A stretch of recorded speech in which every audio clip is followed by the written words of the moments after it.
Welcome to the Golden Gems podcast. Today we're taking a deep dive into Daniel Hale, the drone whistleblower who exposed a 90% civilian kill rate and served 45 months in prison. Right, and to really understand this, we're dropping you straight into the morning of August 8, 2014. This is in Lorton, Virginia. Yeah, picture this. It's a sunny morning. It is literally the final day of Daniel Everett Hale's employment as a defense contractor.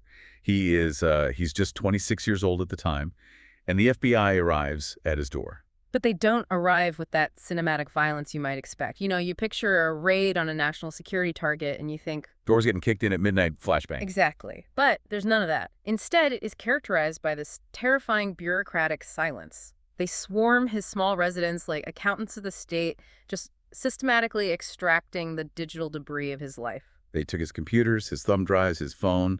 They were searching for the classified material they absolutely knew had been taken. But the core paradox of that morning in Lorton is that while the agents were meticulously cataloging all these physical artifacts of his privacy, the true bomb had already detonated. I mean, the most dangerous items he possessed were already gone. They had been transmitted out into the ether and were securely resting on the encrypted servers of the Intercept.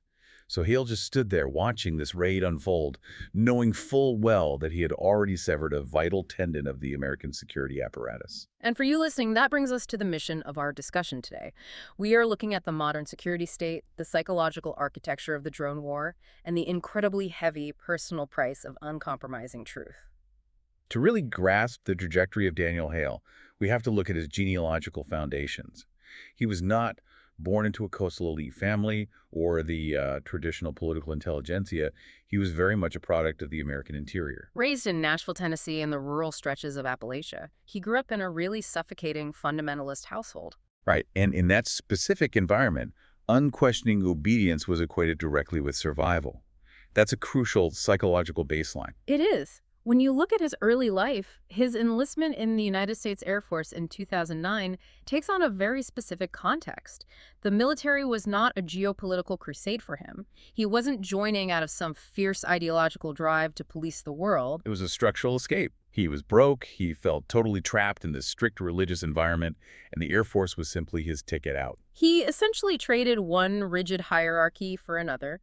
But the military immediately recognized a mind that was highly capable of complex, high-velocity pattern recognition. So instead of handing him a rifle and sending him on patrol, They handed him a headset.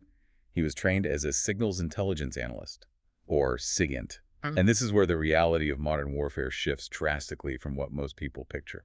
the weapon he wielded wasn't physical ammunition. It was metadata. When we say he tracked metadata, or digital handshakes, it sounds incredibly abstract. But on a practical level, he wasn't listening to phone calls. He didn't know what two people were saying to each other.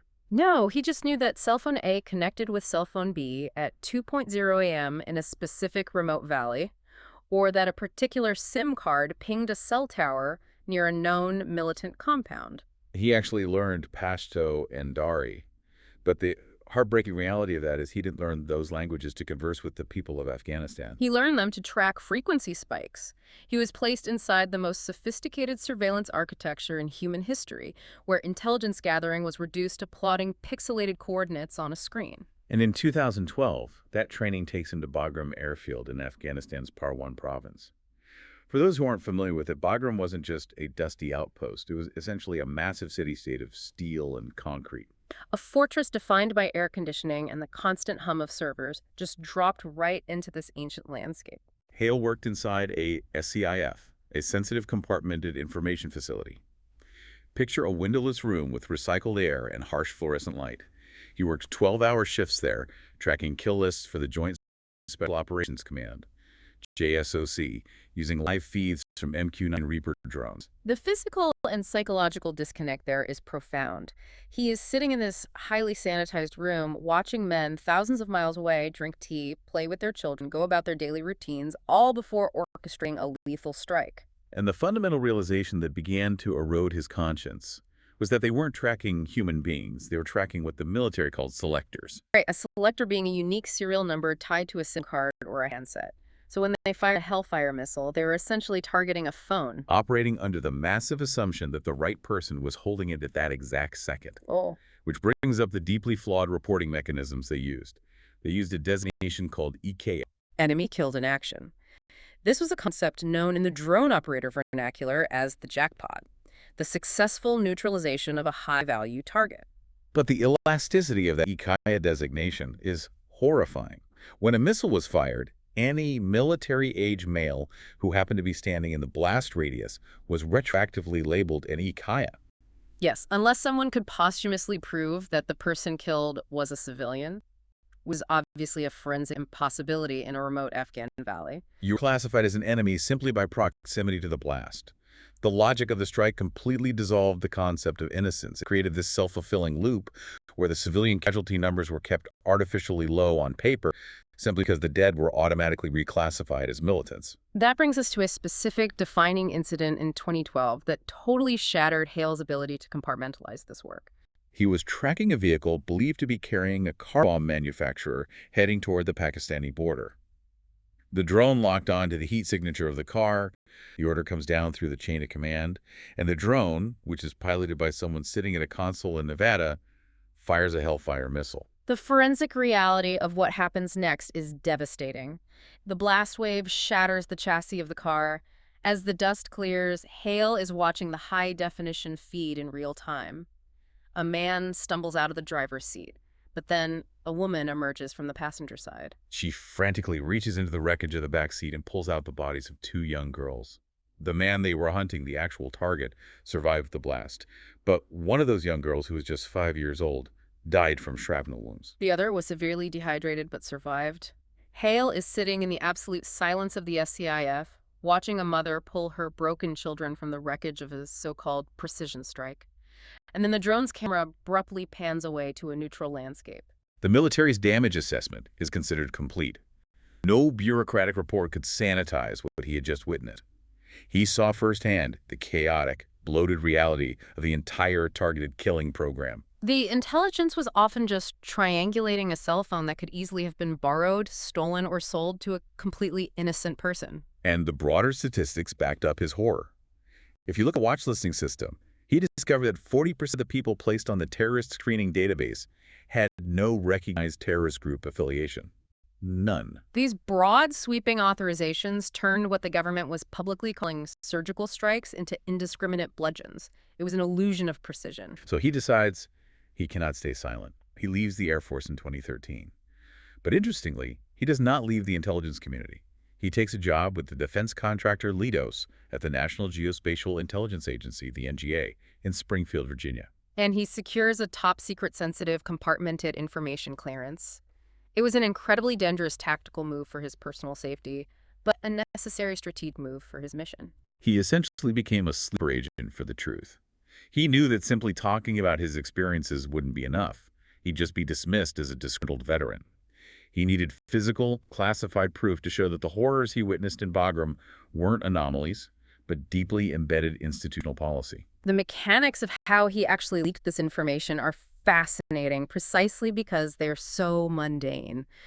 We often picture sophisticated hacking, encrypted flash drives, elaborate digital dead drops. But Hale operated much more like Daniel Ellsberg did 40 years earlier with the Pentagon Papers. It was analog theft. The sheer banality of the method was its best camouflage. He used the secure office printer inside the NGA. He printed classified documents detailing the drone program, folded the warm page into his jacket, and calmly walked out of the facility. Over time, he smuggled out a mountain of evidence. He then formed a partnership with Jeremy Scahill, an investigative journalist at The Intercept. Scahill and his team spent months meticulously vetting the documents, cross-referencing the claims, and corroborating the data. This all culminated on October 15, 2015, with the publication of what became known as the Drone Papers. And we really need to look at what was actually in these documents because it completely reframed the public understanding of modern warfare. To be clear, we are looking at the facts of the leak regarding the Obama administration's targeted killing program in regions like Afghanistan, Yemen, and Somalia impartially. The leak laid bare the inner workings of that specific bureaucratic kill chain. One of the most striking revelations was the existence of baseball cards. These were literal profile sheets created for suspected terrorists, complete with a portrait, a brief biography, and their alleged associations. These cards were used to brief the president and senior officials to secure authorization for lethal strikes. The process treated human lives like a morbid fantasy sports draft based on intelligence that Hale knew to be deeply flawed. And the data within the drone papers backed that up with terrifying clarity. The documents detailed a specific campaign in northeastern Afghanistan known as Operation Haymaker. The statistics from that operation are the reason we titled this deep dive the way we did. Over a 5-month period during Operation Haymaker, nearly 90% of the people killed in airstrikes were not the intended targets. Let that sink in for a moment. 9 out of 10 people killed were collateral damage, who were then posthumously labeled IKEA to keep the official civilian death toll low. The papers also highlighted the military's immense over-reliance on signals intelligence. The documents proved that the military often had no definitive visual idea of who they were actually killing until long after a strike occurred. They were firing missiles at metadata. The publication of this information was a seismic event in the human rights and intelligence communities. Hale dragged the drone war out of the shadows of the SCIF and forced the public to look at the PowerPoint slides and charts that rationalize these actions. But the intelligence community viewed this as a traitorous breach of the highest order. Which takes us back to that FBI raid we started with in August 2014. They knew he was the source, but they didn't arrest him immediately. No, they subjected him to a 5-year psychological siege. From 2014 to 2019, the government just let him wait. They revoked his security clearance, effectively ending his career. He went from wielding the power of the national security apparatus to track global targets to washing dishes and working as a line cook in Nashville. Imagine the psychological toll of that waiting period, knowing the full weight of the federal government is hanging over your head, and every time there's a knock at the door, you expect to be taken away. That shoe finally dropped in May 2019, when the indictment was unsealed under the Trump administration. And again, strictly looking at the legal mechanisms here, he was charged under the Espionage Act of 1917. We have to explain why being charged under the Espionage Act is so devastating for a whistleblower. It's not just a standard criminal charge. It is a draconian statute passed during World War I, originally intended to prosecute actual foreign spies and saboteurs. The crucial, terrifying element of the Espionage Act when applied to whistleblowers is that it allows for absolutely zero public interest defense. The court ruled that Hale's motives, his moral imperative to expose what he viewed as war crimes, the fact that he went to the press and not a foreign adversary, all of that was entirely relevant to the question of his guilt. The jury is simply not allowed to hear why you did it. You are legally gagged from explaining your conscience in open court. Facing a trial where he couldn't defend his motives, and the very real prospect of 50 years in prison, Hale pleaded guilty to a single count of retaining and transmitting national defense information. This happened on March 31st, 2021, before Judge Liam O'Grady. But before his sentencing, Hale submitted an 11-page handwritten letter to the court. I want to read exact quotes from this letter because it strips away all the legal jargon and lays bare his entire soul. The letter centers heavily on that strike with the car in Afghanistan and the mother pulling her 2 daughters from the wreckage. He wrote, quote, "The victorious rifleman, unquestionably remorseful, at least keeps his honor intact by having faced off against his enemy on the battlefield. But what possibly could I have done to cope with the undeniable cruelties that I perpetrated?" End quote. The moral injury there is just profound. He went on to tell the judge, quote, "I couldn't keep living in a world in which people pretend that things weren't happening that were." End quote. On July 27, 2021, Judge O'Grady sentenced Daniel Hale to 45 months in federal prison. And during that sentencing hearing, the judge made a highly paradoxical claim. He told Hale that he could have been a whistleblower without taking any of the classified documents. But that statement completely ignores the reality of the modern security state. Without physical evidence, the truth is easily dismissed by the Pentagon as a mere rumor or the complaints of a disgruntled employee. The documents were the only shield against the government's official narrative. And Hale wasn't just sent to a standard minimum security camp for white-collar criminals. He was transferred to the Communications Management Unit, the CMU, at USP Marion in Illinois. The CMU is known throughout the penal system as Little Guantanamo. It is a prison within a prison, designed specifically for complete isolation and erasure. It houses convicted terrorists, spies, and people the government wants to cut off from the outside world completely. For 33 months, Hale's connection to humanity was systematically severed. His phone calls were limited to 2 15-minute sessions a week, monitored and translated in real time by the FBI. Visits were strictly non-contact, conducted through thick glass, with all audio recorded and analyzed. The explicit purpose of the CMU is not rehabilitation. Its purpose is total silence. But the attempt to erase him completely failed. While his physical body was confined to a concrete box, his legacy was growing exponentially on the outside. He was awarded the Sam Adams Award for Integrity and Intelligence, an award given by retired CIA and intelligence officers. He also received the Blueprint for Free Speech International Whistleblowing Prize. The drone papers officially entered the permanent historical record, cited in legal challenges and academic papers global. The data he sacrificed his freedom to release proved once and for all that the pristine precision of the drone war was a myth. Grounding this in our current timeline, Hale survived the CMU. He was released to home confinement in February 2024, and his sentence officially expired on July 5, 2024. Now, in March 2026, he lives as a free man in the eyes of the law, but he is forever marked by the state. He carries the invisible psychological scars of Little Guantanamo and the visible weight of a felony conviction under the Espionage Act. But he also carries a complete, unwavering moral clarity. He looked directly into the abyss of the surveillance state and refused to blink. His actions forced the public to confront the grotesque arithmetic of modern foreign policy. He exposed the clean war as a fundamental lie, showing the profound human cost paid not only by the innocent victims on the ground, but by the young men and women tasked with operating the machinery of death from dark, air-conditioned rooms thousands of miles away. Which brings us to a critical point about legacy and what this means going forward. Right, because Hale's story leaves us with a lingering, provocative question about the future of warfare. We are currently watching the rapid integration of artificial intelligence into military operations. As AI begins to take over target selection and the human analyst is gradually removed from the loop entirely, who is left to feel the moral injury? It's a terrifying thought. It is. If an algorithm orders the strike based on metadata, and there is no Daniel Hale sitting in a SCIF to witness the aftermath, who will be left to blow the whistle? Hale proved that in an era of universal deceit, printing a PDF is a revolutionary act.